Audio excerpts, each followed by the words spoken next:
Veíamos justamente la clase anterior, lo que eran las configuraciones justamente de emisor común, colector común y lo que es justamente base común. ¿Dudas de las configuraciones anteriores antes de que platiquemos del ejemplo a seguir, muchachos?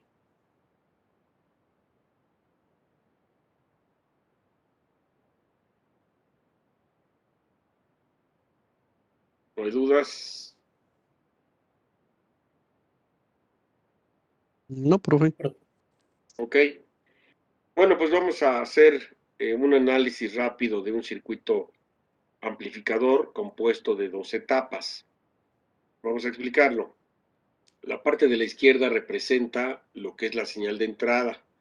Como notaremos, pues es una fuente de señal cuya amplitud es de 50 milivolts pico a pico a una frecuencia de 250 Hz. Su resistencia interna o su impedancia aquí la representamos con un resistor de 5 ohms. ¿Ok? Bueno, ahora, nuestra primera etapa está compuesta por el transistor Q1 con su red de polarización, el condensador 1 y el capacitor de puenteo del emisor. Esto representa al preamplificador de la señal, primera etapa del circuito completo, cuyo dispositivo principal es un transistor 2N2222. La segunda etapa está compuesta a partir del condensador CA, la red de polarización RB3-RB4 y el resistor de polarización de emisor RE2. Tenemos un arreglo colector común en par Darlington precisamente. Esta es la etapa de salida de potencia del circuito amplificador. Y finalmente tenemos como carga un altavoz de 8 ohms. ¿De acuerdo? Todo esto es un amplificador compuesto de dos etapas. Es así como lo vamos a identificar. Dos etapas. Y lo que vamos a hacer justamente es hacer el análisis considerando primeramente el estudio en CD para cada uno de los transistores, ¿de acuerdo? Al hablar de cada uno de los transistores me refiero al PRE, que es el 2N2222, y al Darlington. Al par Darlington lo vamos a tratar como un solo transistor, ¿verdad? Para que de esta manera nosotros veamos cómo se hace cotidianamente durante el análisis en un diseño particular de un amplificador. Bueno, vamos a comenzar por la etapa de preamplificación, que ya lo hemos hecho con anterioridad, ¿verdad? Y es primeramente tomar los datos del transistor Q1 que corresponde al 2N2222.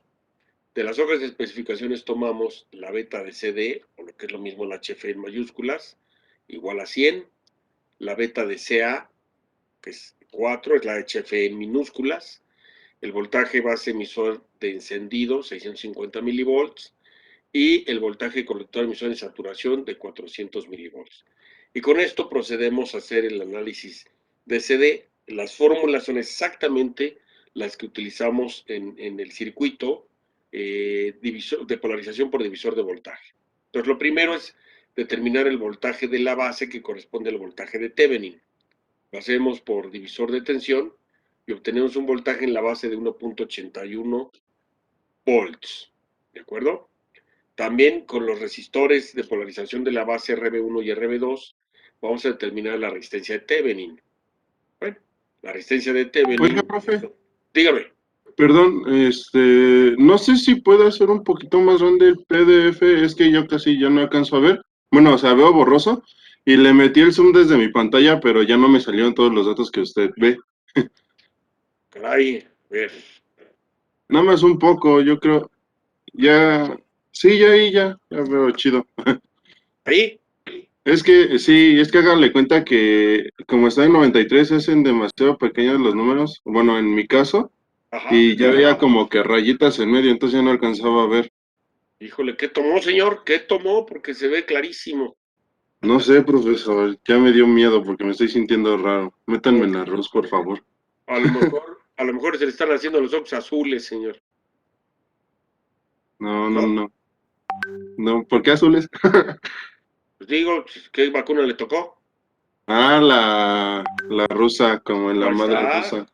ya ve, ya se le están poniendo los ojos azules, señor. Ahorita hago focus acá, un zoom. Ok, Profe, hecho. disculpe, Gracias, profe. ¿Qué pasó, David? yo entré un poco tarde porque tuve problemas con el internet. Nada más, ¿podría por favor repetir el circuito, lo que estaba hablando de la estructura? Sí, Gracias. rápidamente. Mencionaba yo que el circuito amplificador está compuesto por dos etapas. La primera que contiene al capacitor de entrada con el transistor Q1 y su red de polarización representan al circuito preamplificador de todo el conjunto. Esta es la primera etapa. Está en configuración emisor común. La segunda etapa, que es a partir del capacitor CA, junto con su red de polarización y el transistor o arreglo Darlington, hasta el condensador de salida, representan la etapa de salida o segunda etapa de nuestro arreglo amplificador. ¿De acuerdo? Eso fue grosso modo lo que mencionamos y es una configuración colector común. ¿De acuerdo? Entonces tenemos acoplado un emisor común a un colector común. Ya sabemos que el emisor común tendrá ganancia en voltaje y ganancia en corriente, y el colector común tendrá ganancia en corriente y su ganancia en voltaje es casi unitaria. Entonces, obviamente, el conjunto me va a dar una ganancia en potencia con la cual vamos a poder activar el altavoz que se encuentra a la salida. Se trata de un amplificador de audio. ¿De acuerdo? Sí, quedó respondido David. Sí, profe, gracias. Hecho. Entonces, primeramente vamos a analizar la primera etapa del transistor Q1 y tomamos los datos de la hoja de especificaciones. La HFE en mayúsculas, que es la beta CD 100, la HFE en minúsculas, que es la beta de CA4, voltaje base emisor de encendido 650 milivolts, voltaje colector emisor de saturación 400 milivolts. Y procedemos al análisis de CD de la etapa preamplificadora, ¿sí? Que lo inicial es determinar el voltaje en la base de polarización, o dicho de otra manera, el voltaje de Thevenin, y obtenemos 1.8181 volts. Toda vez que tenemos el voltaje de Thevenin, ahora vamos a calcular el resistor de Thevenin, ¿sí? Igual con el paralelo de los resistores de polarización de base, obtenemos 8484.84 ohms. Ya que tenemos esto, siguiendo toda la secuencia de las ecuaciones que determinamos en el circuito de polarización por divisor de voltaje, pues tendremos que determinar la IBQ, ¿verdad? Con la fórmula que tenemos precisamente de ese circuito. Reemplazamos los valores en la fórmula y obtenemos una IBQ de 16.42 microamperes para nuestro primer transistor. Este valor de IBQ lo vamos a multiplicar por la beta de CD para obtener la ICQ, que es la ordenada correspondiente del punto de estabilidad. Multiplicamos y obtenemos 1.64 miliamperes. Ya tenemos ahí uno de los datos interesantes que representan la ordenada del punto de estabilidad del transistor. Bueno, toda vez que tenemos esto, ahora vamos a considerar la corriente del emisor Q, ¿sí? La corriente del emisor Q, pues es justamente la corriente de base más la corriente colector, como lo hicimos en todos los ejercicios previos. Obtenemos 1.65 miliamperes. Notemos evidentemente que esta IE1 fluye a través de toda esta rama. ¿Ok? La RE1A más la RE1B corresponden a la resistencia de emisor que aquí estamos proponiendo de 620 ohms. ¿Ok? O sea, la suma de estas dos son 620 ohms. Entonces, toda la corriente que fluye aquí en el emisor es la IEQ. ¿Hecho?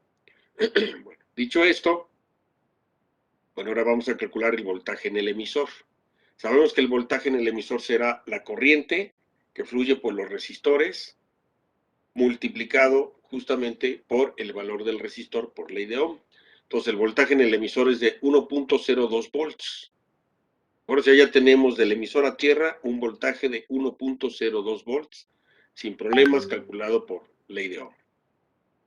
Ahora bien, calcularemos igual con la malla de salida, el voltaje colector emisor Q, y obtenemos con la formulita que tomamos de nuestro estudio previo del análisis en CD, que el voltaje colector emisor Q es 3.25 volts.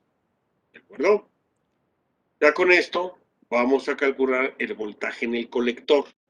Si vemos el diagrama, veremos que el voltaje del emisor, que es de aquí a tierra, más el voltaje colector emisor, tendremos de aquí hasta acá el voltaje en el colector. Obviamente, o sea, sumamos este de aquí más este de aquí, me da el voltaje en el colector. Entonces, ya, como ya calculamos el voltaje del emisor y calculamos el voltaje colector emisor, pues sin dificultad tenemos el voltaje del colector, que es la suma de los dos anteriores.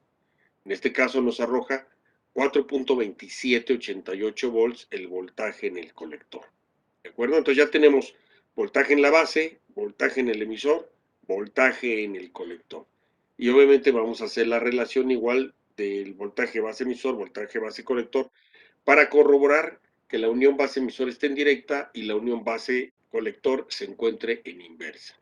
¿Ok? Bueno, calculando la corriente de saturación del colector para ubicar el extremo de la recta de carga, bueno, pues igual siguiendo la ecuación que se dedujo en los circuitos previos, tenemos precisamente que la corriente de colector en saturación es 2.18 miliamperes. Tiene ninguna dificultad realmente en este sentido el cálculo. El voltaje base emisor ahora sí es 0.65 volts positivos y el voltaje base colector, al hacer la relación matemática, veremos que nos da menos 2.46. Se cumple que la unión base emisor está en directa, positivo el voltaje, y la unión base colector se encuentra negativa. Esto me está indicando que justamente el transistor 2N2222 se encuentra en la región de amplificación y el punto de estabilidad está en el primer cuadrante. O sea, sí amplifica el transistor definitivamente, ¿no? Al construir la gráfica, pues nos queda como la estamos viendo ahorita en pantalla, ¿sí? Ubicados perfectamente bien los extremos de la recta de carga, el punto de estabilidad con sus coordenadas y la corriente de base Q de 16 microamperes que calculamos en un inicio del circuito. O sea, esto ya lo sabemos hacer sin ninguna dificultad y como lo vemos se hace etapa por etapa. O sea, para no haber ninguna confusión, se hace el cálculo etapa por etapa para lograr especificar perfectamente bien los voltajes de polarización y asegurarme, tanto matemáticamente como gráficamente, que sí yo puedo utilizar el circuito para preamplificar una señal. ¿De acuerdo? ¿Hasta aquí alguna duda, muchachos?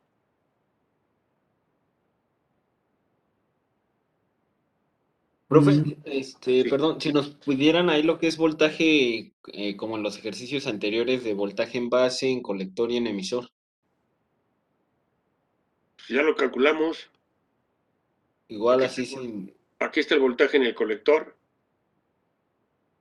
Y aquí está el en el voltaje en caso... el emisor. Y acá arriba está el voltaje de la base, mire. Se considera igual. Ah, ok, sí, porque en el anterior sí Ajá. ejercicios. Pasa, David, no se distraiga, está chateando con alguien o qué está haciendo. No, no, no. Yo tengo una duda, profe. Si, vamos, si el transistor no nos llega a dar dentro del primer cuadrante, ¿tendríamos que buscar algún otro transistor así, con las mismas especificaciones, pero que sí nos den dentro del primer cuadrante? Es decir, ¿teníamos que recalcular o podríamos, por medio de las resistencias que ocupamos para mantenerlo dentro del nivel, podríamos ajustarlo, aunque inicialmente no nos den el primer cuadrante? De hecho, lo que se hace es modificar el valor de los resistores RB1 y RB2. Esto es lo que se hace para lograr precisamente que el punto de estabilidad se mantenga pues, lo más centrado posible dentro de la curva característica del transistor. O sea, no tiene que reemplazar al transistor. Yo puse el 2N2222 por el ancho de banda que maneja, que nos puede servir para audio sin ninguna dificultad, por supuesto. Sí. Aun cuando sabemos que la frecuencia de corte del 2N2222 está muy por encima de las señales auditivas, en su momento lo vamos a recortar, pero primeramente necesito que se comprenda bien esto para que podamos después hacer el recorte de la frecuencia de corte superior. No sé si queda respondida la pregunta, Sergio. Sí, sí, profe, muchas gracias. Hecho. Bueno, y David, pues sí están los voltajes que usted preguntaba, si se calcularon previamente. Sí, gracias, profe. Ok, Profe, dígame. ya ve que están las resistencias, las que piden los valores, esas, ¿cómo las determinamos? O bueno, ¿qué valores vamos a tomar en cuenta para ponerlas? Ah, viene el cálculo ahorita en el análisis en frecuencia, no se preocupe. Ah, ok, profe, sí, Sí, o gracias. sea, viene, no se preocupe, aquí viene explicado. Ah, ok, ¿Ok? gracias. Primeramente fue ubicar el punto de estabilidad de acuerdo a las polarizaciones. Ahora, para la etapa Darlington, vamos a hacer exactamente lo mismo, el análisis en directa primero que nada. Para cada uno de los transistores, porque son iguales el TIP 41, tenemos una beta de CD de 40, que es la HF en mayúsculas, una beta de CA de 26, que es la HF en minúsculas, voltaje base emisor de encendido de 1 volt y voltaje colector emisor en saturación de 1.5 volts. Para el transistor Q2, que es el de entrada, calculamos su voltaje en la base que corresponde al voltaje de Thevenin y obtenemos 9.56 volts. Obviamente, démonos cuenta que es un voltaje mucho más grande comparado con el del preamplificador. Número 2, calculamos el resistor de Thevenin, ¿sí? La resistencia de Thevenin, con sus mismos resistores que tiene RB3 y RB4. Calculamos la resistencia de Thevenin y nos arroja 4.463 ohms. ¿Hecho? Con esto, igual utilizando la misma fórmula para el colector común en cuanto a corriente de base, determinamos justamente la IBQ. Esta IBQ debemos tener en consideración lo siguiente, muchachos. Como estamos tratando al Darlington, yo la beta la tengo que poner al cuadrado. Por favor, esto no se les vaya a olvidar nunca, ¿sí? Porque vamos a tratar a los dos transistores como uno solo. Entonces, como es el arreglo Darlington, yo debo considerar la beta al cuadrado como lo explicamos en la sesión anterior. Entonces, si se fijan en la fórmula, colocamos la beta al cuadrado, ¿sí? Que sería 40 al cuadrado me da 1600 y hago todos los cálculos, arrojándome una corriente de base Q para la entrada de Darlington de 144 microamperes. ¿Hecho? Y evidentemente para calcular la corriente de colector Q, lo tengo que multiplicar ese valor por la beta, pero como es el Darlington, tiene que ser la beta al cuadrado, como lo estamos viendo, ¿sí? 144 microamperes por 1600 me arroja 230 miliamperes. O sea, notemos cómo ya en esta etapa, propiamente que es salida de potencia, se incrementa considerablemente los datos de la polarización. Esto es polarización, por favor. Debe quedar clarísimo que todavía no tratamos con señal. Aquí estamos haciendo toda vez el análisis en corriente directa para poderlo tener sin ninguna dificultad. Ahora, para el mismo arreglo Darlington, vamos a calcular lo que es la corriente de colector en saturación.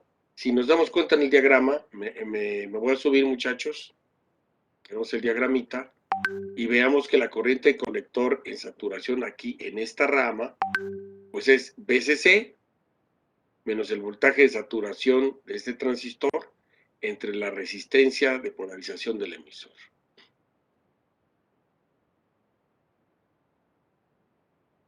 Dicho esto, pues aquí está BCC menos voltaje de colector emisor en saturación entre el resistor de emisor. Hacemos la operación y obtenemos una corriente de colector en saturación de 318 miliamperes.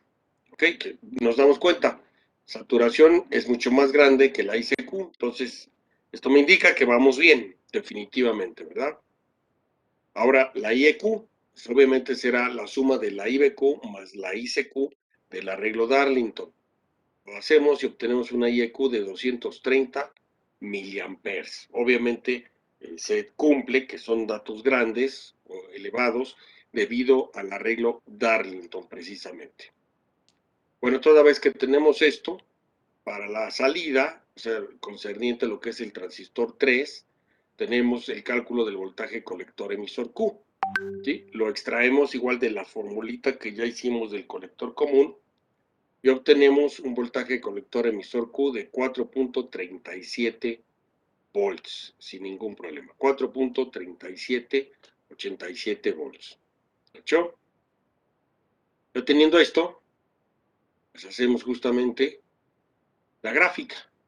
Gráficamente observamos que se cumple, que también mi arreglo Darlington se encuentra en el primer cuadrante y es factible que pueda amplificar una señal.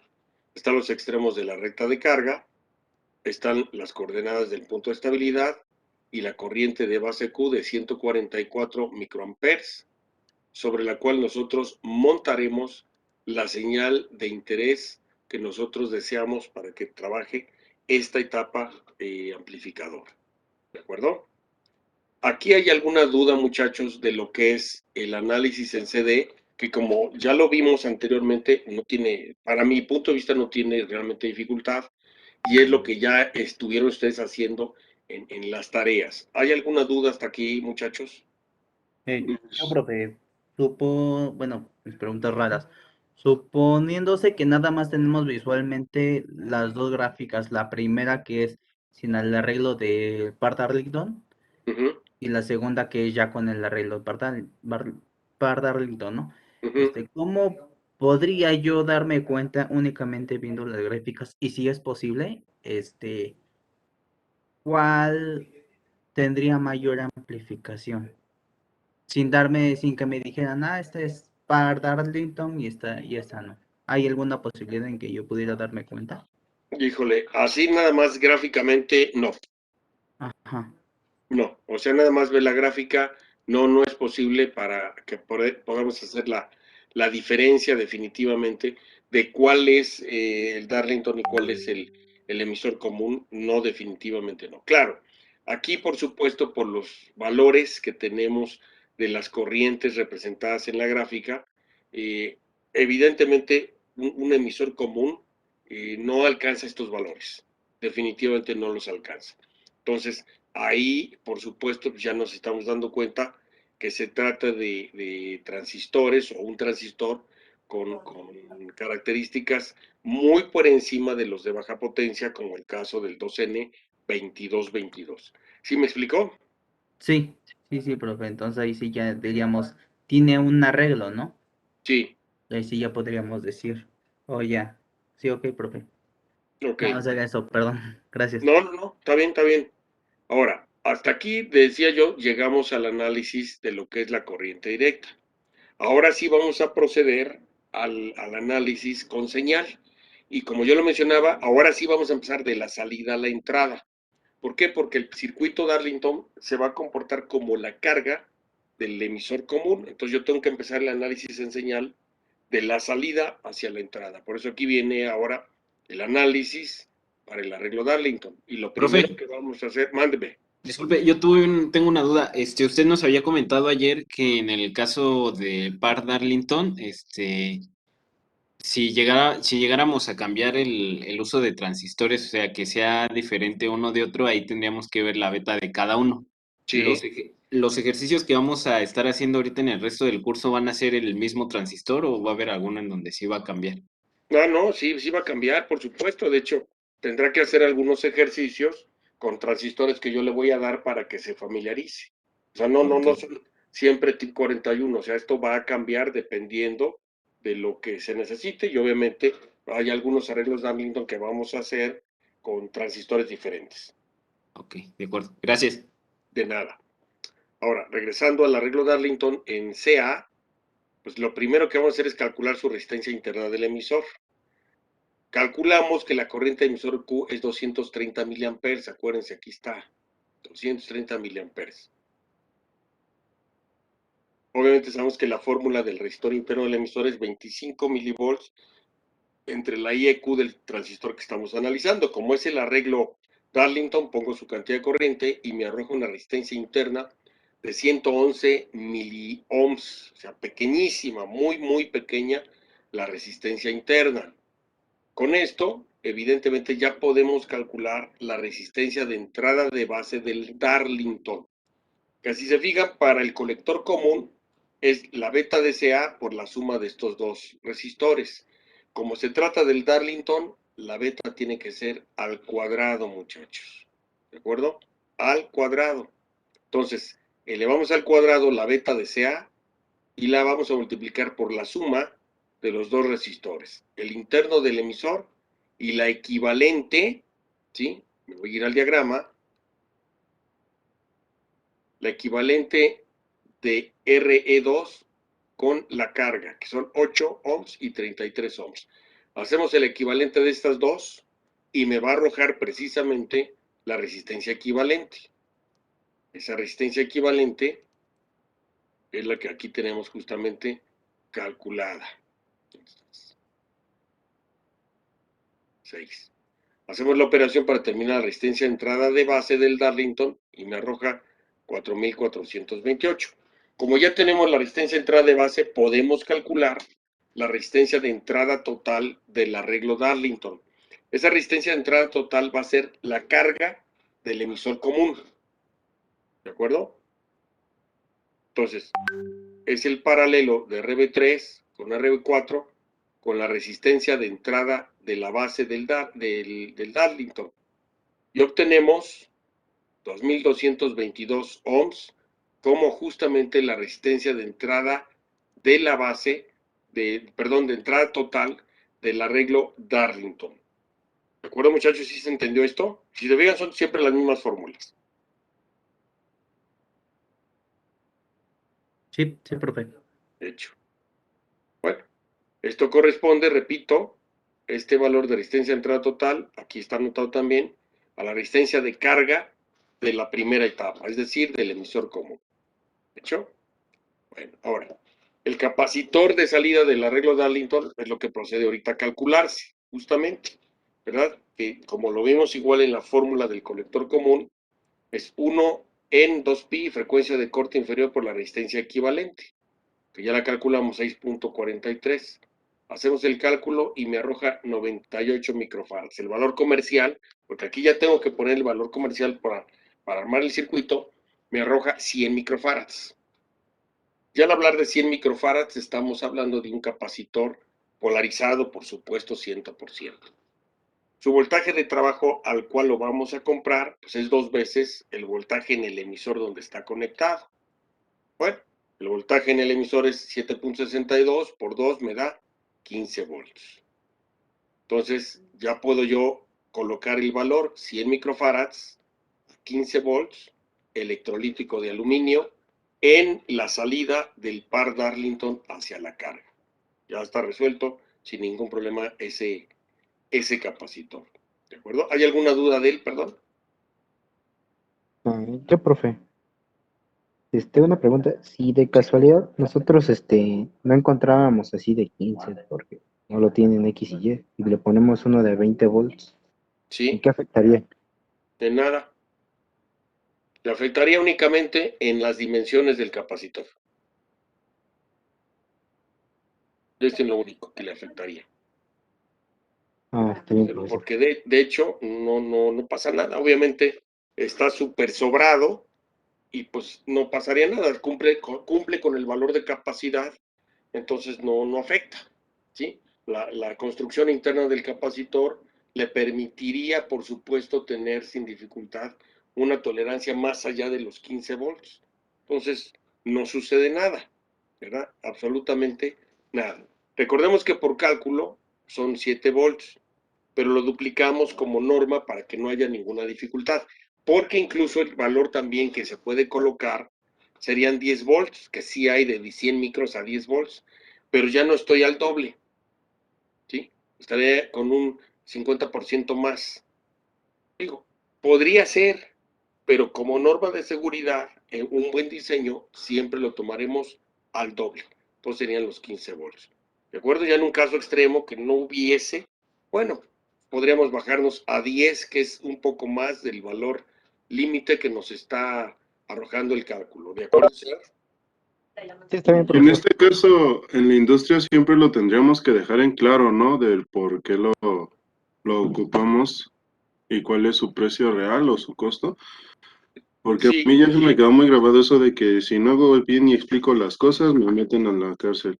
Entonces, qué bueno que le quedó claro, Esteban, y está en juego su libertad para que no se le olvide, definitivamente. Pero vamos, en ese sentido, la recomendación siempre es, en el caso de los voltajes, el doble. Siempre para que sea un diseño perecedero y de buena calidad. Salvo que a usted le digan directamente y por escrito, sabes que necesitamos que esto se descomponga en tanto tiempo, bueno, usted ahí puede jugar con estos datos y en vez de ponerlo a 15 volts, como aquí lo ponemos en el ejemplo, lo ponga estrictamente a lo mejor en 10, para que algunos picos vayan dañando al condensador y se descomponga en el tiempo planeado, definitivamente. ¿De acuerdo, Esteban? ok. Sí, profe, gracias. Hecho. Ahora, veamos el diagrama. También esto es importante, volver a ver el diagrama. Yo mencioné que el condensador de acoplamiento, el CA, es parte de la segunda etapa. Entonces, el condensador que está precisamente como interconectando la primera etapa de la segunda, lo vamos a calcular siempre como la entrada de la segunda etapa. ¿Hecho? Entonces, haciendo esta explicación, vamos ahora a calcular el condensador de acoplamiento, que aquí lo tenemos. Es 1 en 2pi, la frecuencia de corte inferior por la resistencia de entrada del arreglo Darlington, ¿ok? Que ya la tenemos también. Aquí se calculó la resistencia de entrada total, 2222 ohms. Sustituimos y nos arroja un valor ya comercial de 270 nanofarads, ¿de acuerdo? Que equivale a 0.27 micros. Desde el momento en que nosotros vemos que es de 0.27 micros, ya en automático sabemos que se trata de un condensador fijo, es decir, un capacitor que no tiene polaridad. ¿De hecho? Su voltaje de trabajo será justamente el que esté en sus extremos. Y si nos damos cuenta en el diagrama, está conectado al colector del emisor común y a la base del arreglo Darlington. Entonces hacemos la diferencia, ¿sí? Voltaje en la base del Darlington menos el voltaje en el colector del emisor común me arroja 5.28. Lo duplicamos, ¿verdad? Y me arroja 10 volts. Entonces, el condensador de acoplamiento entre las dos etapas tendrá que ser de 270 nanofarads a 10 volts. Y como es fijo, para asegurarme una buena operatividad y que no tenga cambios por fluctuaciones en la temperatura, lo seleccionamos de cerámica. Pues aquí se anota. Capacitor de 270 nanofarads, 10 volts, de cerámica. Y ya con esto tenemos perfectamente bien cubierto el capacitor de acoplamiento. ¿De acuerdo, muchachos? Sí, profe, Sí. pero oiga, Oigo. en caso de que no fuera un arreglo Darlington para determinar el capacitor, ¿se usaría la misma ecuación y al final se sumaría la de ambos capacitores obtenidos o cómo se haría? A ver, ¿cuáles ambos capacitores? Sí, es que bueno, usted dice que para determinar el capacitor de entrada del arreglo Darlington Sí. se emplea la siguiente ecuación. Esa solo me la... Es la misma que vimos previamente. Ajá. O sea, es la misma ecuación con la de entrada incluso del emisor común. Ok, entonces cuando no se arreglo Darlington, se utiliza la misma fórmula y ya. Sea Darlington o no Darlington, Esteban, es la misma fórmula. Ok, A ver, aquí lo vamos a encontrar, mire. Está. Ah, no, es que todavía no llego al emisor común. Acuérdense que vamos de la salida hacia la entrada. ujú, ¿Ok? sí, Ahora, sí, pero es que pensé que si no fuera arreglo Darlington cambiaba algo o algo así, no, pero pues ya me dijo que no. acuérdese Entonces, que el arreglo Darlington lo único que hace es multiplicar la corriente, pero es un colector común. ok, ¿Sale? No se me confunda, no porque vea usted ahí los dos transistores, quiere decir que es otra cosa distinta. No. Al ver los dos transistores ya deducimos que es un arreglo Darlington y yo lo único que voy a considerar es la beta al cuadrado. pero es como si fuera un solo transistor. Nada más, únicamente. Sale, ¿De profe. acuerdo? Sí. Profe, ¿Qué pasó? yo tengo una duda. Bueno, sí, adelante, Ah. compañero.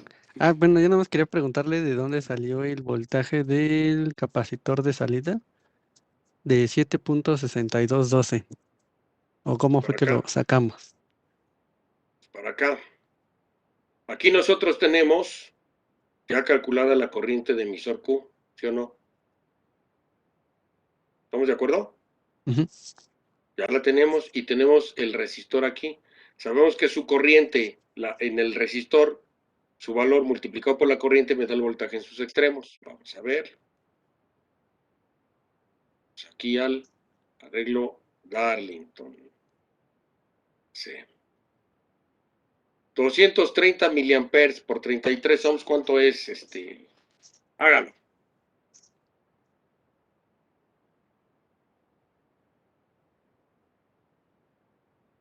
$7.59. ¿Cuánto? 7.59, bueno. Eso, entonces ya descubrimos de dónde salió el 7 que anda por aquí, ¿no? Ya lo perdí. Ahí está, arribita.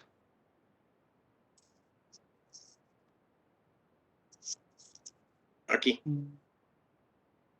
Sí. De ahí salió, señor. Ok, profe. Sí, ¿De hecho? gracias. No, de nada. Bueno, entonces ya tenemos, lo último que mencionamos fue el capacitor de acoplamiento entre las dos etapas es de cerámica, 270 nanofarads a 10 volts. ¿Hasta aquí alguna pregunta? Profe, Sí. bueno, había comentado que la fórmula era tan igual tanto para la primera parte como la segunda. Sí. Esto aplica igual si llegamos a poner más de 2 transistores en el arreglo Darlington, si ponemos ya sean 3, 4 para hacer el arreglo. No, espérese, tranquilo. Yo en el arreglo Darlington solamente voy a tener 2 transistores, no 3. Ok. Ok. ¿De hecho?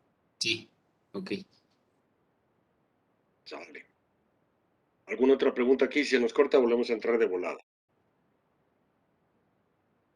Bueno, ahora vámonos al análisis en frecuencia de la etapa inicial, que es el emisor común. Igualmente, lo primero que vamos a hacer es calcular la resistencia interna del emisor.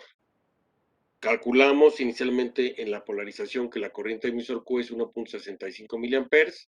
Utilizamos la fórmula que se dedujo en su momento los parámetros R y obtenemos una resistencia interna del emisor de 15.49 ohms.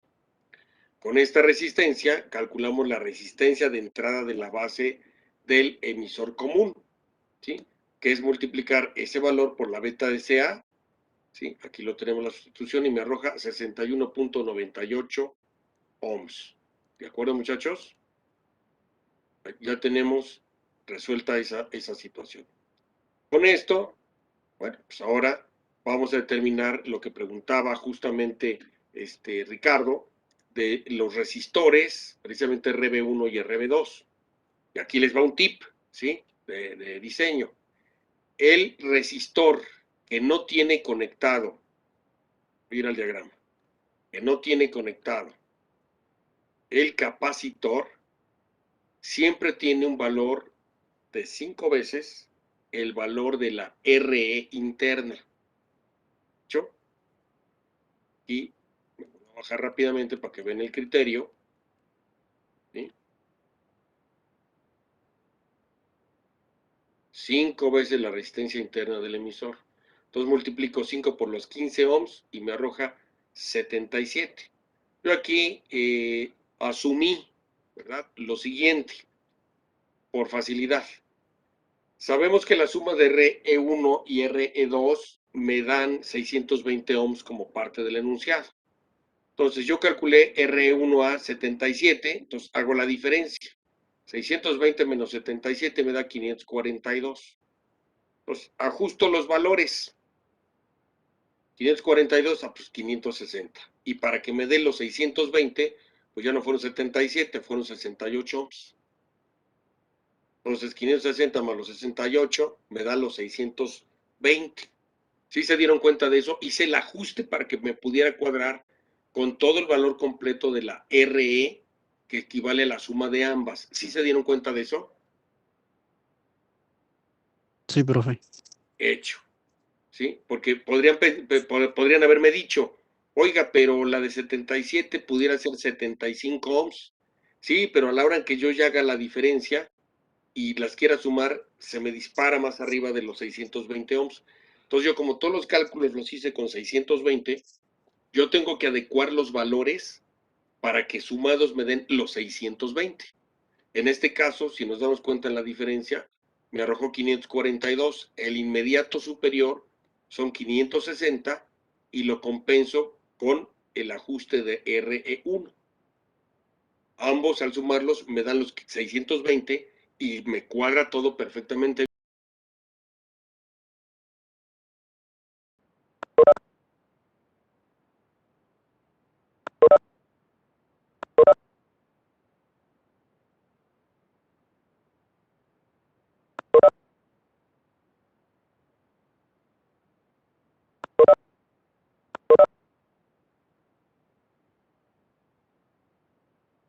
Ok, chicos, retomando. Decía yo que el valor de RE1A y RE1B lo ajusto para que la suma me dé los 620, con el cual hicimos todos los cálculos para el Darlington, para el emisor común. Si yo lo cambiara, entonces sí me afecta y tendría que volver a calcular desde la polarización de CD. Entonces, justamente por eso es el ajuste que yo hice aquí, que me arrojó 77, lo bajé a 68, para que me cuadrara perfectamente bien a la hora en que hiciera yo la suma de los dos resistores y no tuviera dificultad alguna en ese sentido. ¿Sí me expliqué, muchachos, esta parte de los resistores de polarización del emisor? Ricardo, sobre todo. Sí, profe, pero una pregunta nada más. Por ejemplo, si en el resistor 1A, su valor comercial próximo no fueran 68 ohms, sino un poquito más grande, considerando, bueno, que nos hubiera dado otro valor, y en el resistor 1B, igual hubiera sido otro valor. En este caso, ¿qué sería? Ajustarlos de modo que nos dé la resistencia indicada, o no importa que se pase, no sé, por 1 ohm o 2 ohm. No importa, pero tendría yo que ajustarlo para que la suma me dé, en este caso, los 620. Ah, ok, profe. Sí. De hecho, el valor que le sigue hacia arriba, por ejemplo, el 68 son 72, pero ya se me saldría más allá de los 620. Por eso que yo anclado a 68, para que la suma prácticamente se quedara en los 620. ¿De Ah, acuerdo? ok, profe. Sí. Sí, gracias, profe. No, de nada. ¿Alguna duda adicional, muchachos, por favor?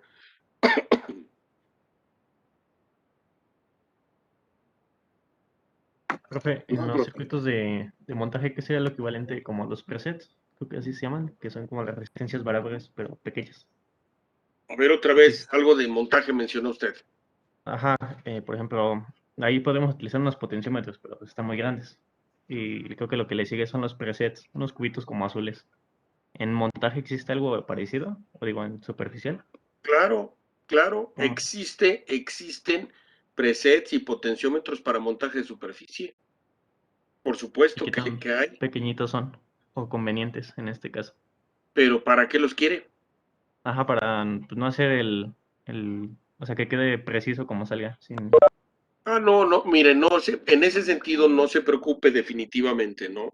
O sea, el hecho de que se salga ligeramente no afecta definitivamente en la operación del circuito. Si obviamente en vez de la suma no me diera los 620, 621, 600, por ahí así, y se fuera, por ejemplo, a 749, no, espérame, ya te saliste, pero muchísimo. Entonces, digo, en ese caso tengo que encontrar el valor adecuado para tal propósito. No nos conviene colocar un preset porque con el tiempo pudiera llegar a desajustarse. Claro, obviamente hay selladores para presets. Existen los selladores especializados para presets que se emplean justamente para toda vez que se calibra, le pones el sellador y ya queda el valor del resistor estipulado donde nosotros lo necesitamos. El usar en este caso un preset para que le diera exactamente los 620 volts es vanidad. O sea, definitivamente no se requiere colocar un preset. O sea, con la pequeña variación que exista, ¿sí? De los 560 más los 68, pues prácticamente no es nada. O sea, estamos hablando de 628 ohms. O sea, realmente no es una diferencia grave. Si fuera la suma, como le repito, en vez de 628 me diera 690, no, pues ya te disparaste, o sea, ya te me fuiste completamente, ¿no? Entonces, en ese sentido, no es necesario que usted coloque un preset aquí definitivamente. Y aunado a la pregunta, sí existen presets de montaje de superficie y son muy pequeños, o sea, ni siquiera son como los que tal vez estén habituados a utilizar en inserción. Los de montaje de superficie son finísimos y recordemos, muchachos, para calibrar a un preset se requiere herramienta especial, no el típico desarmador perillero que muchos conocen para hacer el ajuste, no. O sea, se utilizan presets, se llaman neutralizadores las herramientas para calibrar justamente lo que es el preset propiamente dicho, ¿no? Entonces, en ese sentido, tener en cuenta y considerar ese tipo de herramientas para poder utilizarlo. ¿De acuerdo, muchachos? ¿Qué costo tienen aproximadamente, profe? Los neutralizadores hay de todos precios, absolutamente de todos precios. O sea, tenemos neutralizadores baratos, y me voy a atrever a decir baratos, 2 pesos, 5 pesos, ¿ok? Como los neutralizadores de $100. O sea, hay para todo el gusto, señor, absolutamente para todos los gustos. Hay precisamente neutralizadores.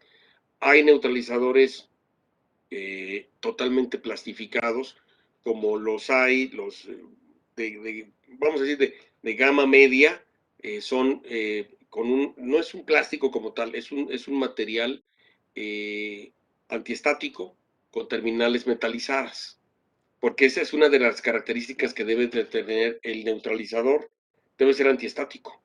Y cuando ustedes quieren ajustar con un desarmadorcito de esos chinos calabaceros que luego compran, le están induciendo interferencia al preset o al trimmer o a lo que estén calibrando.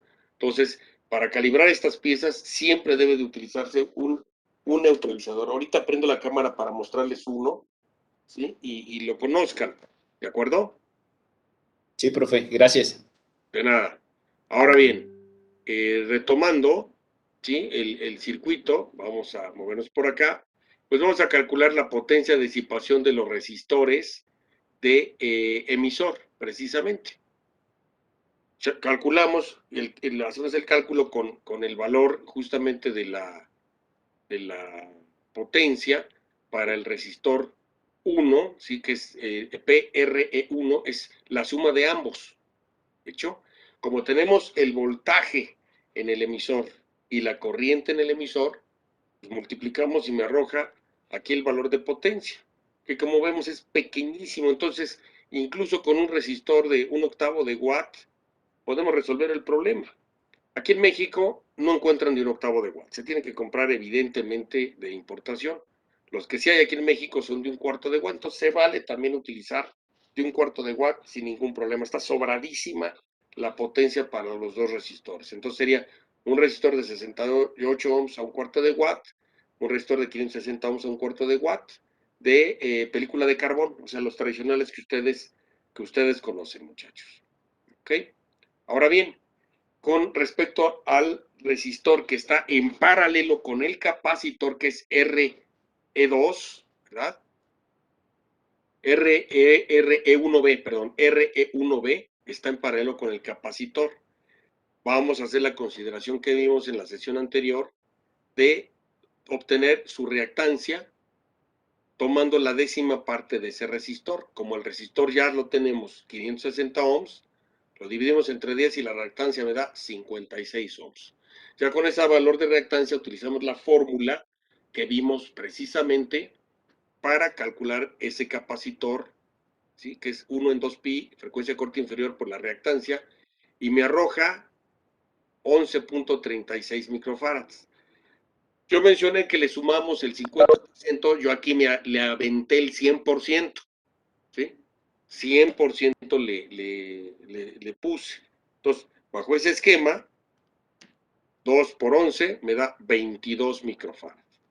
Entonces, justamente lo que hacemos es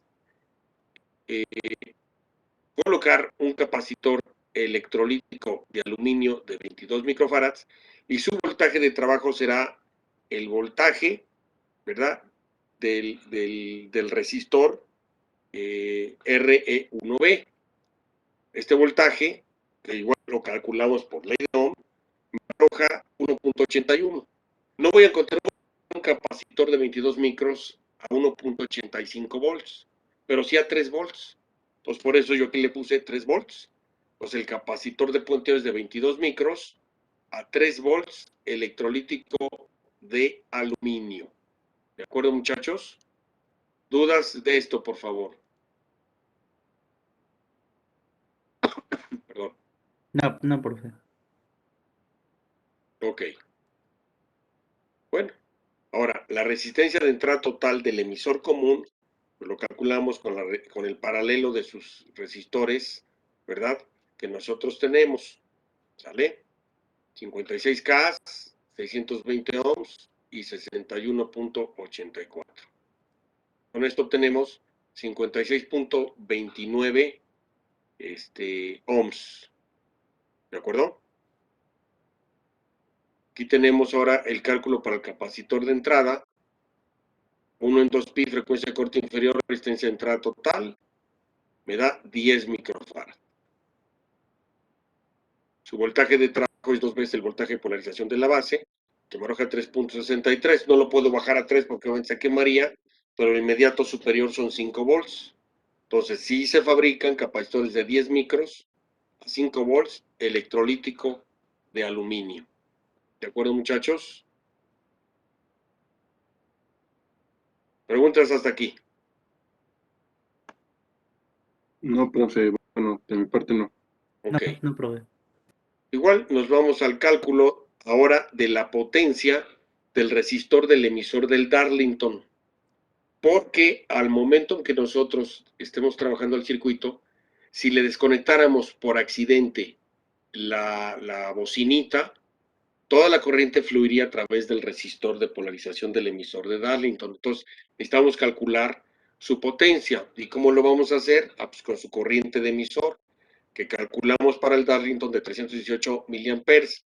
Pero justamente para el cálculo de la potencia lo elevamos al cuadrado, multiplicamos por su resistencia y me arroja 3.34 watts. Obviamente hay de 3 watts, pero no hay de 3.34, entonces me voy al inmediato superior, que son 5 watts. Lo recomendable aquí es un resistor de película metálica. ¿Por qué? Porque el resistor de película metálica, su tamaño es reducido para la potencia de disipación que maneja. Un resistor de película metálica de 5 watts tiene el tamaño aproximado de un resistor de 1 watt de carbón. O sea, es muy pequeña. A ver si tuviera un resistor por aquí de eso. No tengo aquí de esos resistores. Que tenía, pero no.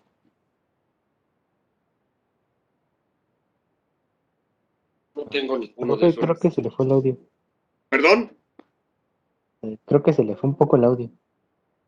No, lo que pasa es que me moví para buscar un resistor si tenía de película metálica aquí a la mano, pero no encontré, muchachos. Voy a procurar tener uno aquí a la mano para mostrarlo la próxima sesión. ¿Ok? Sí, profe. Perfecto. Ahora, lo interesante, la ganancia total del amplificador. ¿Sí? Ahora sí, la ganancia total del amplificador la vamos a determinar con la resistencia equivalente. ¿Sale? Para el transistor Q1. ¿Hecho? Para el transistor Q1 tenemos que la resistencia equivalente del colector entre la resistencia interna del emisor me da 97.36. Es su ganancia en voltaje del emisor común. ¿Hecho? Para la misma etapa, su ganancia en corriente. Calculamos, como lo hicimos, que vimos las fórmulas anteriores, ¿verdad? Que es la corriente colector entre la corriente de la señal de entrada, que es BS, que como lo vimos en la fuente de señal son 50 milivolts, entre la RS, que es la resistencia de la fuente de señal, más la resistencia de entrada total del emisor común. Nos arroja una corriente de 815 microamperes. La corriente de salida para el emisor común es esa corriente multiplicado por la beta de CA. Me da 3.26 miliamperes.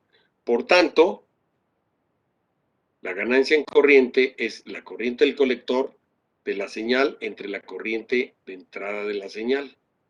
Y nos arroja casi 4 como ganancia de corriente. O sea, recordemos que la configuración emisor común es la única que tiene ganancia en voltaje y ganancia en corriente. Ya tengo las dos. ¿De acuerdo? Ahora, para justamente el voltaje de entrada, ¿sí?, que le llega a la base del emisor común, lo vamos a calcular como lo vimos con el divisor de voltaje. Para saber realmente los 50 milivolts, cuántos realmente le llegan al transistor. En este caso, le llegan 45.92 milivolts, o sea, casi 46 milivolts. O sea, se pierden 4 milivolts por el arreglo de los resistores. ¿Y esto por qué lo tengo que saber? Ah, muy fácil. Porque el voltaje de salida del emisor común de la señal, la amplitud de la señal, son los 45.92 por su ganancia en voltaje. ¿De hecho? Y me arroja 4.47 volts. Esto es, la señal de entrada tiene una amplitud de 50 milivolts y a la salida del emisor común crece a 4.47 volts pico a pico. ¿De acuerdo? Esto es lo que me está arrojando este cálculo que acabamos de hacer así. O sea, ¿cuánto creció mi señal de información en el colector del emisor común? Ah, pues creció hasta 4.47 volts pico a pico, y recordemos con la fase 180 grados diferente con respecto a la entrada. ¿Sale? Ahora, este voltaje de la primera etapa es el que le vamos a aplicar al colector común. ¿Hecho? Favor, o sea, ese voltaje es ahora la fuente de señal del arreglo Darlington, muchachos. Y como el arreglo Darlington es un colector común, bueno, pues su ganancia en voltaje del arreglo Darlington está dado por esta fórmula, que es la misma de un colector común. Entonces tenemos que la resistencia equivalente es 33 33 en paralelo con 8 me da 6.4. Bueno, con esto calculo la ganancia en voltaje del arreglo Darlington y me da 0.98. Lo que dijimos, se acerca a la unidad, pero no es la unidad. ¿De hecho? Se acerca a la unidad, pero no es la unidad. Entonces, la ganancia en voltaje de mi arreglo Darlington es 0.98. Pues ahí vamos caminando sin ninguna dificultad. La ganancia en corriente, esa es la interesante en el arreglo Darlington, ¿sí? Que es la corriente de salida entre la corriente de entrada. Nuestra corriente de salida, aplicando las formulitas que también vimos, ¿verdad?, que es multiplicar la ganancia en voltaje, que acabamos de determinar 0.98, por el voltaje de entrada. El voltaje de entrada son los 4.47. ¿Hecho? Y lo dividimos entre la resistencia equivalente y me da una corriente de salida de 682 miliamperes. O sea, casi el ampero, es una chulada, ¿no? La corriente de entrada, pues es el voltaje de entrada, que son los 4.47, entre la resistencia de entrada total del Darlington. Aquí está, y me arroja 2.01 miliamperes. Hago ya el cociente y veo que la ganancia en corriente para el Darlington es de 339. O sea, imagínense, la corriente que le apliquemos la va a incrementar 339 veces. O sea, una maravilla, definitivamente, ¿no? O sea, completamente una maravilla. Se cumple. El arreglo de Arlington, colector común, tiene ganancia en voltaje casi unitaria, pero lo interesante es su ganancia en corriente. Y aquí vemos que crece 339 veces la corriente que le apliquemos. Ya con esto se puede calcular la ganancia en potencia de todo el amplificador, que obviamente será la potencia total igual a la potencia de la primera etapa por la potencia de la segunda etapa, ¿sí? Que es ganancia en voltaje más ganancia en corriente de la primera por la ganancia en voltaje por la ganancia en corriente de la segunda. Y vemos que nos entrega una ganancia total de 129.922. Una maravilla, ¿no? Definitivamente. Claro, uno dice, híjole, una ganancia de 129,000. Ah, bueno, es una cantidad numérica aparentemente grande, pero lo interesante para nosotros va a ser determinar la ganancia en términos de decibeles, ¿sí? Que es como se especifican las ganancias en los circuitos amplificadores. Vamos a aplicar el criterio de logaritmos, ¿verdad? Y la ganancia en potencia es 10 veces el logaritmo de la potencia natural. La potencia natural son los 129,000 y obtenemos una ganancia de 51 decibeles. Es decir, todo el amplificador tiene una ganancia de 51 decibeles. O sea, muy bueno, definitivamente. Es muy bueno. Evidentemente, nosotros vamos a aprender a hacer diseños de amplificadores con ganancias incluso mucho mayores que esta. Este circuito amplificador nos va a permitir conectar, como yo decía, unos pequeños baffles, ¿verdad?, a la salida del mismo. Esto si lo duplicamos, por supuesto, ¿no? Aquí tenemos el diagrama completo. Nos va a permitir justamente conectar unos baffles pequeñines que me van a permitir justamente, por ejemplo, conectarlo en la computadora y yo puedo tener mis bocinitas laterales y puedo, no sé, ver un video de música o puedo ver una película y voy a escucharlo bastante bien, ¿de acuerdo? Igualmente yo puedo conectarle ahí un reproductor de MP3 o algo con este amplificadorcito. Repito, este es válido para un solo canal y lógicamente nos permitirá, no, un teatro en casa no, Esteban, para un teatro en casa es otro tipo de arreglos. En ese sentido, tendremos un amplificadorcito con una buena ganancia, pero no para hacer la fiesta ni para teatro en casa. Para teatro en casa lleva otra configuración que vamos a ver posteriormente a este arreglo. Este es un arreglo, me voy a atrever a decir, sencillo de amplificador. El siguiente que viene ya tiene, por supuesto, una potencia muchísimo mayor que este que acabamos de describir. ¿De acuerdo? ¿Alguna pregunta hasta aquí, muchachos, por favor? Hablando en decibeles con respecto a lo que vamos a realizar Sí. en este parcial con respecto al que realizaremos en el otro, ¿qué ganancia tendríamos en decibeles? Aproximadamente. No entendí eso. Ajá, sí, aquí tenemos una ganancia de 50 y tantos decibeles. Ajá. Este circuito. Dice que el próximo que hagamos, va a ser mayor. Sí. Va a ser mayor, va a ser, sí, de mayor potencia, si le podemos hablar de esa forma. Así es potencia, es correcto. Más o menos de qué potencia estaríamos hablando. No es para que haga yo mi sonido, ¿verdad? Nada más es por saber. Va a depender, Sergio, completamente de la fuente de alimentación y de los transistores utilizados. Cuanto más grande sea su fuente de alimentación en voltaje y corriente, más potencia tendrá usted decibeles a la salida. Hay un detalle importante, muchachos, que hay que aclarar. En el equipo de audio, por ejemplo, estamos o se está muy mal acostumbrado a decir, tiene una potencia de 100 watts. O sea, hay algo que debe quedar clarísimo. El oído humano no escucha watts, ¿vale? El oído humano escucha decibeles.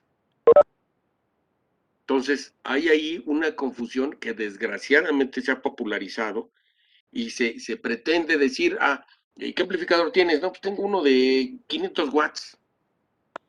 Eso no me dice nada, ¿sí? Nada en lo absoluto. O sea, la potencia efectiva real de un amplificador se mide en decibeles. De hecho, un amplificador de gama alta, la perilla, vamos a decirlo, de volumen, viene graduada en decibeles, no viene graduada en watts. O sea, si ustedes ven un modular de algún primo de un amigo, pues normalmente viene ahí de 1 a 10, por ejemplo, o vienen ahí con unos LEDs, pues tantos watts de salida. Pues en realidad eso no dice nada. Nada, es netamente un valor falso, ficticio. Lo interesante es cuántos decibeles tiene de potencia tu amplificador. Ahí sí, cuando uno vea, pues tiene tantos decibeles, 50, 60, 70, 80, 100 decibeles, dices, no, caramba, esto es potencia, ¿sale? O sea, ¿por qué? Recordemos, el oído humano escucha decibeles, no escucha watts, ¿hecho? O sea, nosotros escuchamos decibeles, entonces para nosotros es importante.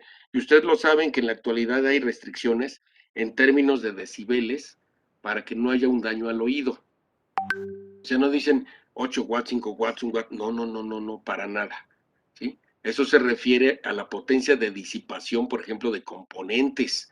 ¿Cuánto disipa? Pues disipa 50 watts, el componente, más no el oído humano. ¿De acuerdo? Entonces, Sergio, en ese sentido, nosotros vamos a tener que siempre calcular en decibeles la potencia. Y de hecho, inclusive, nos vamos a dar cuenta que pocos watts, entre comillas lo pongo, se pueden escuchar a muchísimos decibeles. O sea, de hecho, un modular de los que ustedes pueden tener en casa, que se los vendieron como de 33,000 watts, ¿verdad? PMPO, que es lo populachero que venden, pues en realidad no tiene arriba de potencia RMS, pues no tiene ni siquiera 10 watts RMS de potencia, ¿no?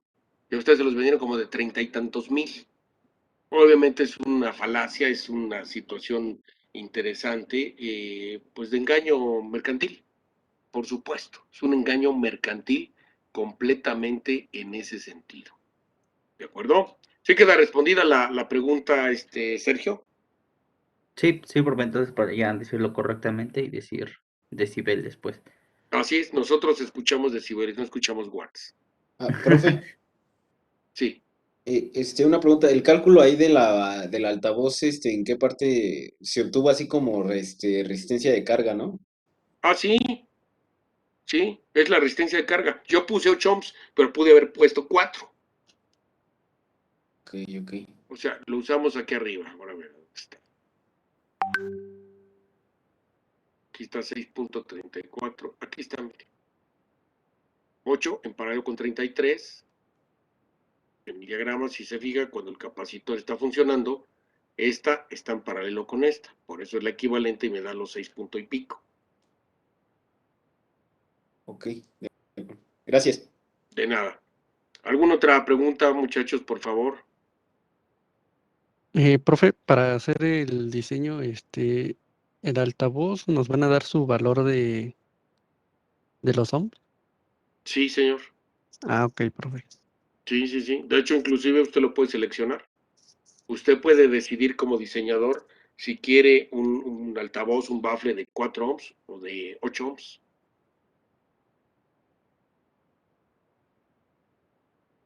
Sí, profe. ¿Hecho? Y Sí. obviamente, cabe aclararlo, ¿no? Ya aquí no lo vamos a ver, pero más adelante se ve justamente que también se tiene que considerar el calibre del cable del altavoz y la impedancia del cable, porque obviamente estamos muy habituados a que decimos en los amplificadores o los equipos de audio, pues qué salida tiene, pues 4 ohms, pues ponle una bocina de 4 ohms, ¿sale? En realidad es distinto, pero ya se estandarizó así, porque para conocer perfectamente bien la impedancia de un baffle o de algo así, tengo que considerar también la impedancia del cable. Pues es todo un arte, todo un chisme esto del audio, ¿no?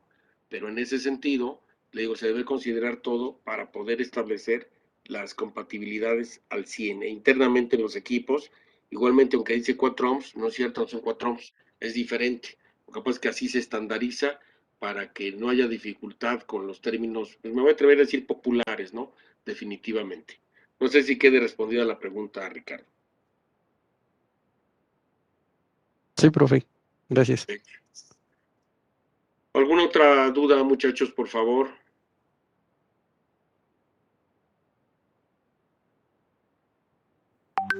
Profe, una pregunta. Sí. Ya ve que subió el documento y dice que simulemos el circuito. Ya sería este final, ¿verdad? Sí. Esta es la Ok. parte final. Y digo, aquí es, normalmente suelo ponerlo como práctica. Sabemos esto y lo armamos en el laboratorio y vemos y aplicamos ya con el generador y vemos con el osciloscopio en los siguientes puntos. La base del transistor Q1, el colector del transistor Q1, la base del transistor Q2 y el emisor del transistor Q3. Digo, se hace la práctica, se ensambla para corroborar que de acuerdo a los cálculos se cumple lo que estamos diciendo físicamente armado. En este caso, como no tenemos, o quiero pensar, no todos tienen un laboratorio en su casa, bueno, lo que vamos a hacer es que ustedes lo simulen, nada más. No me lo tienen que enviar, hago la aclaración, no me lo tienen que enviar. Es algo que debe quedar en ustedes, ¿sí? Que lo simulen, lo vean, corroboren con el simulador que sí está amplificando y se obtiene a la salida la magnificación de lo que estamos diciendo, ¿verdad? Nada más de 50 milivolts a cuánto crece a la salida pico a pico. Obviamente ya sabes cuánto crece en el emisor, en la etapa 1, bueno, cuánto crece hasta la etapa 2, que si nos damos cuenta, se va a conservar, porque recordemos que el colector común no tiene ganancia en voltaje. Entonces, los 4.47 volts de amplitud que yo tengo en el transistor Q1, los voy a tener prácticamente de amplitud a la salida. Lo único que ganamos es la ganancia en corriente. ¿De acuerdo? O sea, pero la amplitud del voltaje permanece. Entonces, de lo que se trata es que al simularlo vean que sí se cumple la operatividad de todo el amplificador. ¿Sí quedó claro, muchachos? Sí, profe. Sí, profe. ¿Alguna pregunta hasta aquí?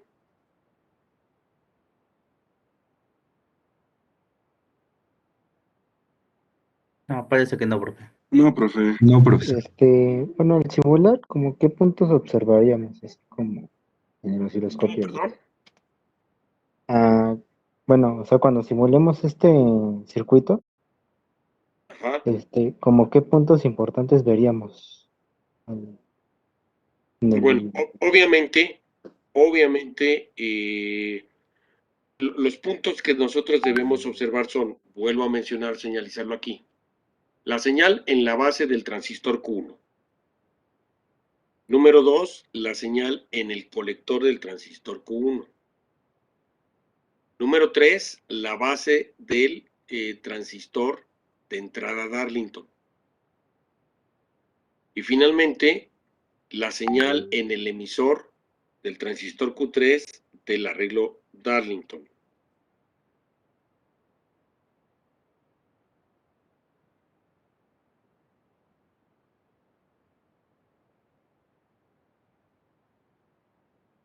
Entendí, profesor. ¿De acuerdo? Sí, profesor. ¿Alguna otra pregunta hasta aquí, muchachos, por favor?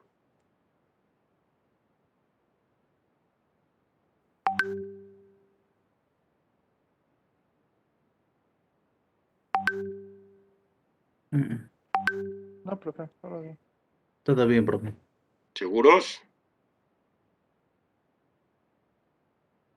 Sí, parece que sí. Ok. Profe, Dígame. bueno, ya nada más por último, cuando nosotros hagamos también nuestros diseños, lo haríamos, los mismos pasos, ¿no? En este caso. Sí, Sí, sí. ok.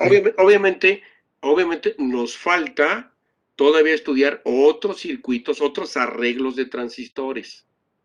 Sí, Ok. todavía no terminamos con transistores, pero ya es importante empezar a ver lo que es el arreglo o cómo voy haciendo el análisis combinatorio de CD con señal, ¿de acuerdo? Pero todavía nos falta ver otras combinaciones de transistores para poder llevar a cabo más adelante ya un diseño específico que nos permitirá construir un amplificador para una aplicación en particular. Como decía Esteban hace ratito, ¿no? Bueno, un teatro en casa.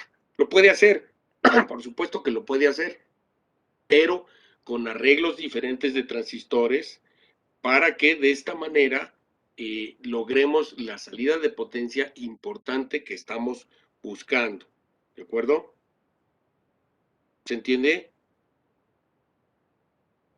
Sí, profe.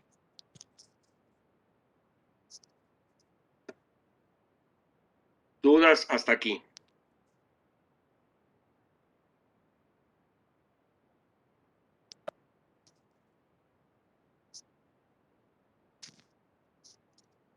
No, profe. Creo que no. ¿Seguros?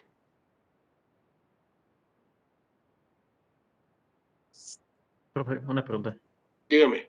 No sé si, bueno, no mencionó como lo de los, ¿por qué los 8 ohms de la resistencia de la bocina así? ¿O en qué nos basamos? No. Aquí hay un detalle. Los 8 ohms, o sea, yo determiné que fuera un altavoz de 8 ohms, pero usted puede determinar que sean 4. O sea, eso queda completamente a criterio del diseñador definitivamente. O sea, no hay una regla que diga siempre van a ser 8 o siempre van a ser 4. La tendencia actual de todos los altavoces es fabricarse con una bobina de 4 ohms. Antes había de 8 ohms y de 6 ohms, de 16 ohms, 32 ohms. Ahora el estándar normalmente es de 4. Entonces, aquí es algo que usted decide como diseñador cuál es el que decidirá para tal propósito. Vale, gracias.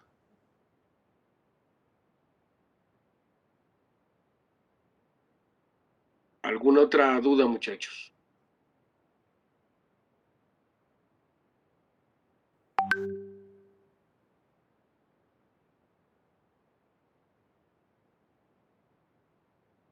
¿No hay dudas?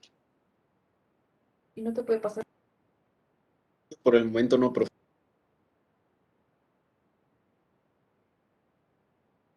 Voy a dejar de compartir esto, muchachos. No, profe. Todo bien, gracias.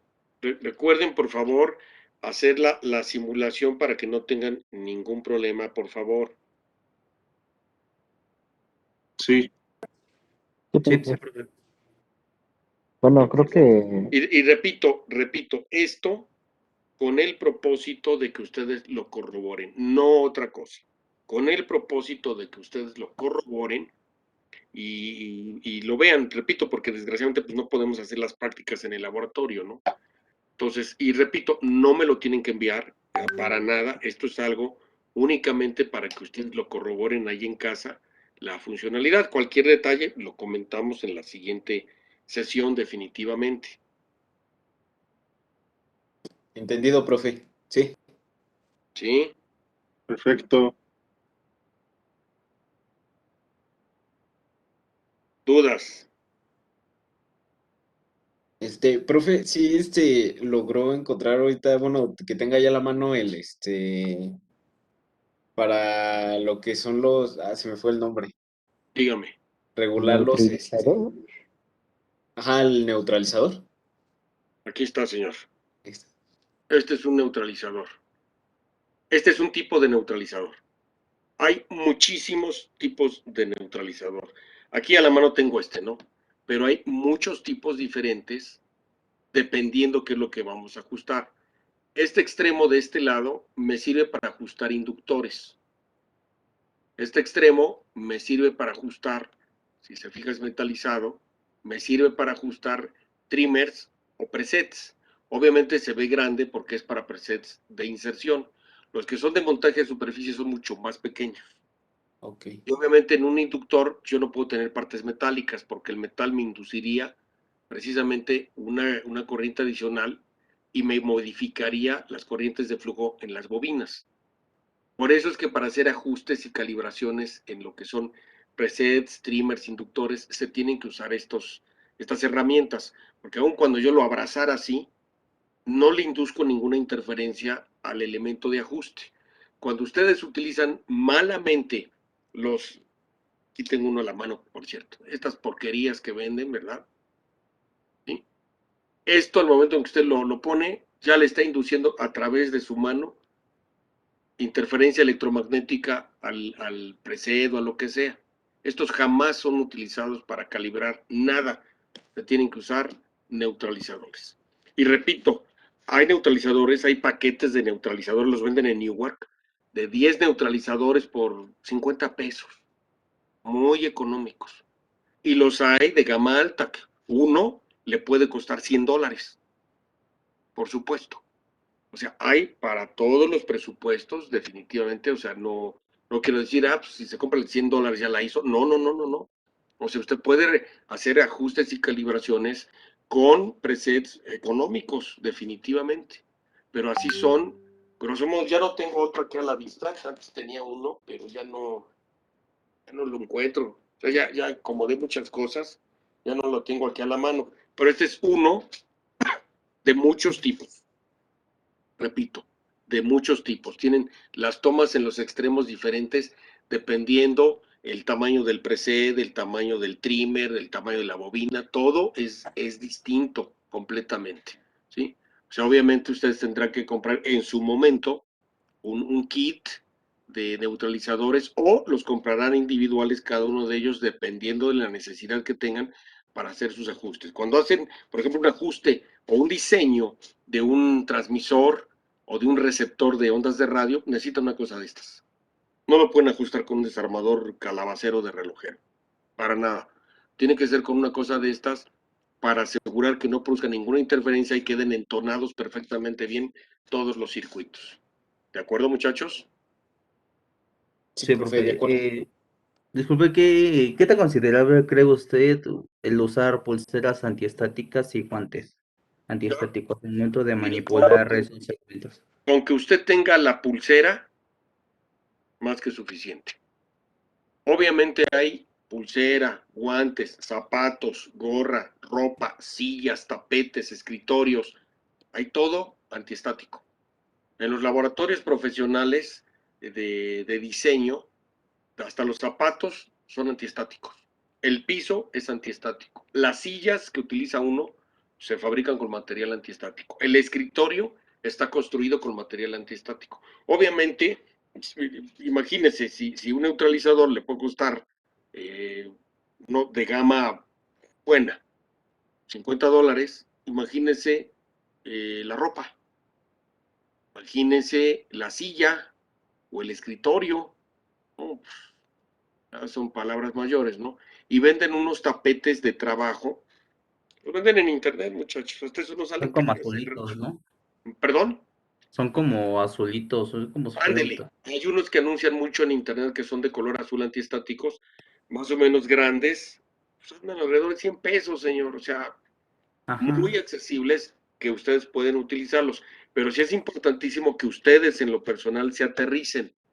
Y una pulsera suficiente. Se pone su pulserita, ¿sí? La conectan con su caimán a tierra y ya pueden ponerse hasta un MOS en la boca y no le pasa nada al circuito MOS, ¿no? Sin dificultad alguna. ¿De acuerdo? De acuerdo, profe, gracias. De nada. ¿Alguna otra pregunta, chicos? Otra pregunta, profe. Sí. Bueno, he visto que en algunos circuitos que nos dicen eso de para entonar, Ajá. visto que, no sé, le ponen creo que silicón para que, no sé, la gente no le mueva. No. Déjame decirle, hay selladores especiales para bobinas, para trimmers, para presets.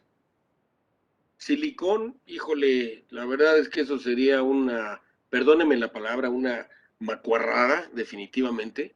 Ponerle silicón a un circuito, o barniz de uñas, o pintura, eso es una porquería. ¿Por qué? Porque todos esos materiales no están diseñados para electrónica y tienen y producen una interferencia. ¿Por qué? Por la resistencia que tienen, por la flamabilidad que también poseen, etcétera. Los pegamentos especiales para electrónica no producen resistencia, no inducen interferencia electromagnética y no son flamables. O sea, para la electrónica hay todo. O sea, cuando uno va a sellar un preset o algo así, se utilizan selladores especiales. Los vende Newark, señor. ¿Sí? Dese una vuelta ahí en la página de Newark, ahí los va a encontrar. Y hay de diferente color. El color nos dice la velocidad de fraguado. ¿De acuerdo? Eso es lo que me indica el color de los diferentes selladores, la velocidad de fraguado. ¿Esto qué quiere decir? Que, por ejemplo, yo estoy entonando un circuito, ahí ya quedó entonado perfecto. Le puedo poner el de fraguado instantáneo que en cuanto lo pongo, ya se secó. Híjole, me faltó tantititito. Lo tiene que quitar, lo tiene que botar para volverlo a ajustar. Pero hay otros que son de fraguado intermedio, que aun cuando ya lo puso, lo puede todavía mover un poquito y después de 5 minutos ya endurece. La ventaja de todos esos selladores es que los puede desprender sin que se arranque o se dañe el componente, cosa que no puede ni con pintura, ni con barniz, ni con silicón, porque además no están diseñados para electrónica. Para electrónica, repito, hay fijadores que los encuentra usted, por ejemplo, en Newark o en DigiKey sin ningún problema para la electrónica. ¿Sí queda respondida la pregunta, Alejandro, antes de que se nos corte? Sí, profesor. Y entonces su propósito en sí es para, bueno, que la gente no la menee. Exacto. Así es. Ah, Los selladores son para fijar en una posición específica ciertos dispositivos de ajuste para que nadie pueda volverlos a mover. Ahora sí que, como dicen, solo el personal calificado.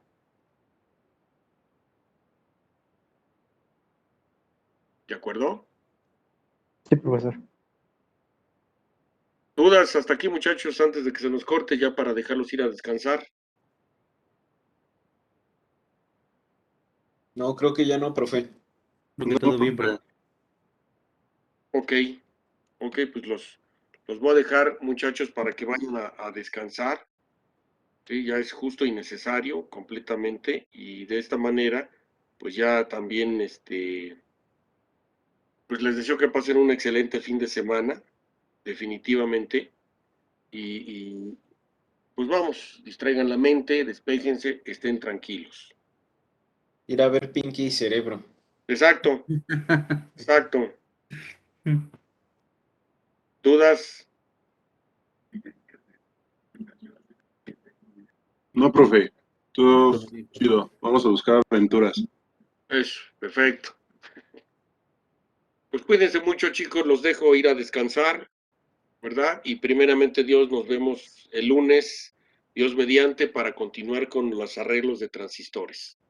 Arre. ¿Yo? Está bien, profesor. Gracias, Hasta profesor. luego, jóvenes.